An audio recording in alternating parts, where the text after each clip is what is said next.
guys, welcome to Life Success. I'm Laurie and we are talking about the most crucial thing of life coaching. What if there was a way that if you could think the only thing standing between you and the life you actually want? Well, we're about to figure that out. I'm not talking about toxic positivity or pretending things aren't perfect. It's not about that. I'm talking about proven, science-backed mindset and visualization. This is where CBT comes into it. Tools that elevate like athletes and CEOs and everyday people, literally. So rewiring our brains, approaching goals differently, obstacles, possibilities. This is why I use CBT, known as cognitive behavioral therapy, in coaching. This is normal stuff that you use in psychology. And there was a guy called Aaron Beck, and he used this type of tool in mental health, especially for those who struggled with depression. So let's find out more about this. First, let's talk about the why. Because when you're understanding the science, you're far more likely to actually follow through with the goal. So really, neuroscience, known as CBT, cognitive behavioral therapy, shows that really that the brain doesn't perfectly distinguish between vividly imaged experience and real ones. That means when you repeatedly visualize a desired outcome with more emotion and detail, and naturally all pathways begin to adapt as you've already practiced it. Like, this is why Olympic athletes utilizes the visualization. This is where it helps them with their core training for decades, and they have improved on their own experience. So why does mindset work? Well, that's a good question, isn't it? Studies in what psychology does, and psychologist Carol Dweck calls the growth mindset, show that how we interpret challenges and as threats or opportunities directly impact our experience, our performance, and our resilience, even our happiness. Our mindsets are based on our positive mindset. So this isn't woo-woo, okay? So this is not something that some people understand. I have come across a few people who do not understand it whatsoever, and that's understandable.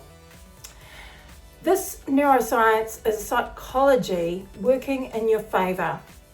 And now let's use it. Tool number 1 is what can I call the morning mind reset. Most people roll out of bed and immediately check their phones. They don't have a routine that's healthy for them. And within 90 seconds, the nervous system is already reactivated, okay? And instead, here's what you do. Give yourself just 5 minutes before touching that screen and find a quiet place to close your eyes and do 3-step sequence, even just a meditation. So for graphic, 3-step morning visualization is step 1, settle. Take 3 slow, deep breaths, okay? And feel grounded. Step 2, see vivid picture in your mind, yourself moving through the ideal vision of today. Where are you? What are you doing? What do you want to do? How do you feel? It's like me doing my content for you guys, or going to church, doing the device there and doing the sound system. Because I've been in the music industry, I do that for them at church. Now, your visualization is step 3. Choose one word that represents how you want to show up today. Calm, focused, bold, and it is with you. Carry it with you all day long. So it really depends on the situation. It takes less than scrolling on Instagram, Facebook. That impacts on your mental clarity and emotional status throughout the day is dynamic. Okay? Start tomorrow morning, 5 minutes, that's all you need. So really encouraging yourself, helping yourself through that day. So journaling is another thing you can do. Number 2 is one of the personal favorites. It's really, really crucial that I use. It's called Future Self Letter to Yourself, and that can help in many ways, for your goals. Here's how it works. Grab a journal or open a document and write a letter to yourself from your future self, and 5 years from now or a year from now. I like to do a year from now because each year is different and you deal with each year differently. So, to the person you are today, write it as if you already are that person and achieved everything you worked hard for. What do you want to do? And what do you want to work towards? What did future you have figured out? And what mindset shifts made the biggest impact and difference for yourself? And what would they tell you to stop worrying about? That's the hardest part, especially when you struggle with anxiety disorder. That's something I lived with most of my life, is anxiety. And that is where I asked myself, what is it that I really want to stop worrying about? How can I face it and deal with it head on? What would they tell you to start doing right from now? What can you do to help yourself? Especially the likes of mental health, especially in New Zealand, where mental health system is failing our country. So the technique works because it forces your brain out of the problem mode into a solution mode. Solution mode is crucial. And this is something some counsellors talk about, and most of them don't. And that's what I find really annoying, is that they don't actually give you a solution mode to do. And it creates, with psychology, you could say possible self, new vision of yourself, the possible self, a vivid, emotional, compelling image of who you're becoming or you want to become. And especially that image becomes compassing, and it's a big thing for most people to struggle with.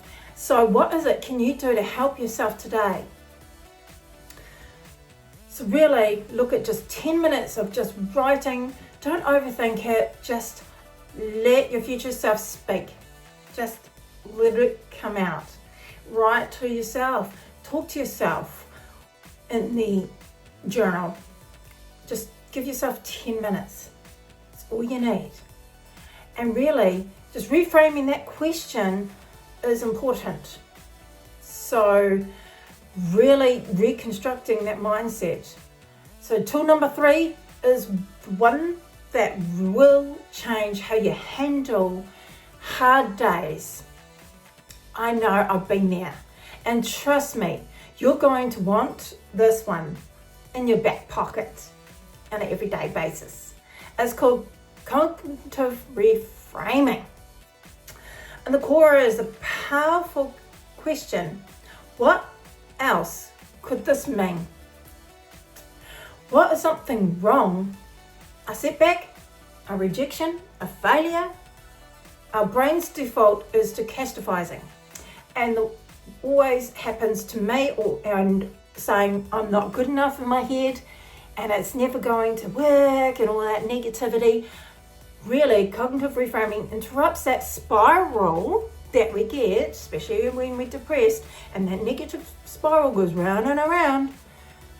So interrupting that helps us to really change the whole concept. So could this mean maybe rejection means you need to refine your approach? Not abandon your goal, but maybe the setback, protecting you from a path that wasn't right, or it was different kettle of fish.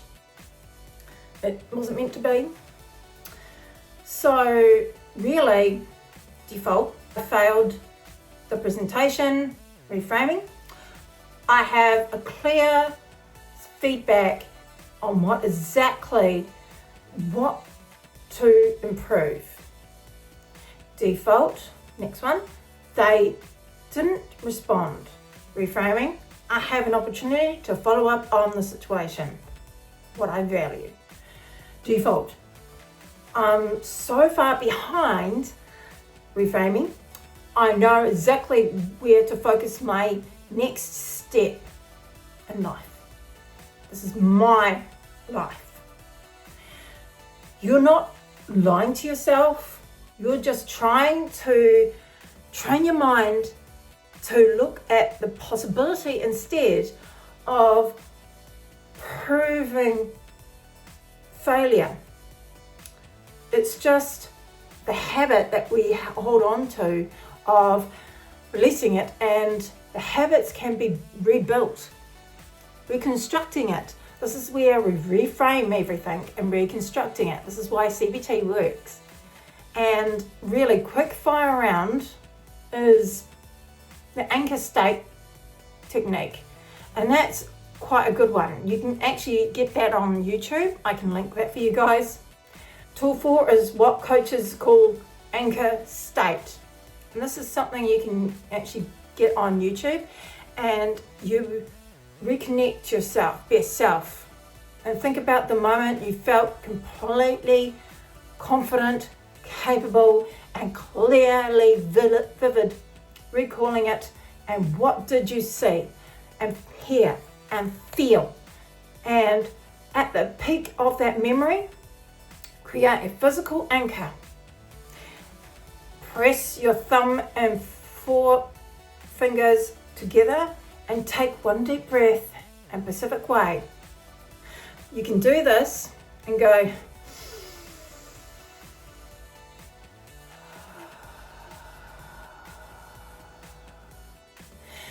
so this is what you do at least 3 times maybe, and you can practice this daily. Pacific way is fine, but over time this physical cue will begin to redirect you in a resourceful state of command. So really looking at this in a different perspective, athletes use this completely often in competitions. Speakers use it to take the stage, and really it's a common thing. So what can we do now in 10 years and regret minimization of it? Well, that's a bit of a challenge. And tool 5 is one borrowed from Jeff Bezos.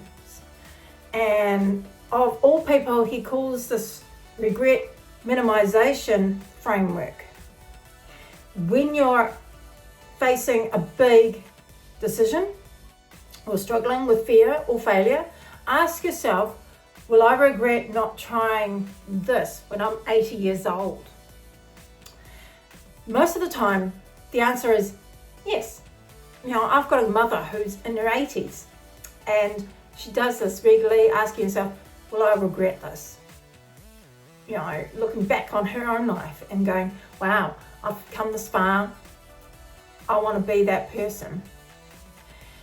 And give yourself permission to move towards it.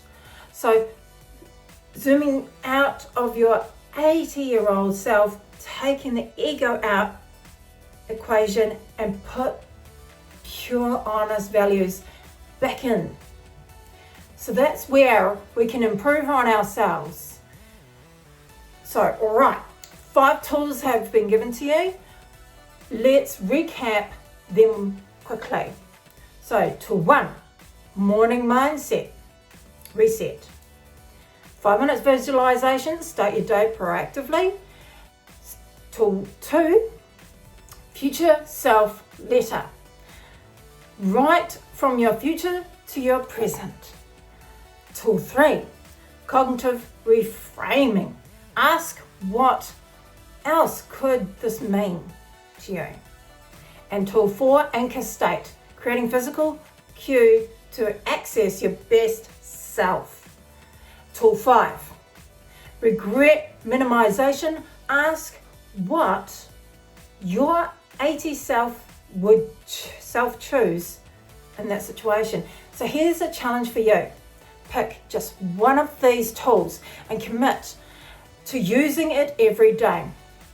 For the next 7 days, not 5. Consistency beats variety every single time. Drop a comment below telling me which tool you're starting with and read every single one of them. Let me know how it goes. If this video gave you even just one useful tool, an idea what to do, hit that like button below and follow me, and generally helps more people to find content. And if you want more life coaching tools, follow me. I'm on Instagram as well, and Facebook, and mindset work and personal development reframing, and developed more content for you guys on blogs. So follow me every week and subscribe and hit that bell button, and I'll see you on the next one. Thanks for joining me.